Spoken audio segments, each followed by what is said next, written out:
என் பொண்டாட்டியே குழந்தையக்கள்லாம் எல்லாரும் சேர்ந்து கேர்ள்ஸ்ட்ரிப் வந்திருக்காங்க. விடுவேன்னு நானும் வேஷம் போட்டு வந்துட்டேன். இந்த ப்ளூ சட்டை போட்டவ தான் என் பொஞ்சாதி. அங்க சிவப்பு கலர் போட்டு குந்தானி மாதிரி நிக்கிறது தான் என்னோட மாமியார்.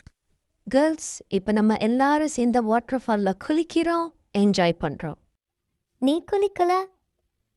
இவ்வளோ எங்கேயோ பார்த்த மாதிரி இருக்கு எனக்கு. 2 அழகான குழந்தைய குட்டிகள் அவங்களோட குளிச்ச ஜெல்ஸாவா தான் இருக்கும். ஆனா என்னோட சீக்கிரட்டை கண்டுபிடிச்சிருவாங்களே.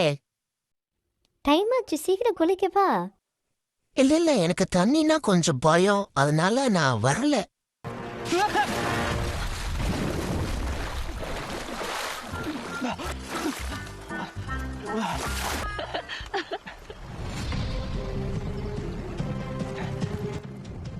ஐயோ, நான் ஆம்லன்றதை கண்டுபிடிச்சிட்டாளுங்களா எல்லாரும்? இப்படி குறுன்னே பாக்குறாளுங்களே.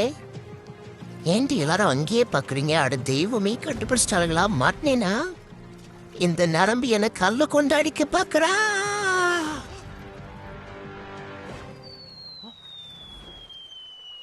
அப்பாடா, நம்ம தப்பிச்சோம். நீ ஏன் என்னோட குளிக்க வரலன்ற சீக்ரெட் எனக்கு தெரிஞ்சிருச்சே. உனக்கு சின்னதா இருக்குன்னு தானே ரொம்ப வெக்கப்பட்டுட்டு வரல. ஐயோ ஐயோ, கிளவி, நான் ஆம்பளைன்றதை கண்டுபிடிக்காம ரொம்ப சின்னதா இருக்குன்னு ஜேம்ஸ் பாண்ட் மேடம் கண்டுபிடிச்சு சொல்லிட்டு போறாங்க.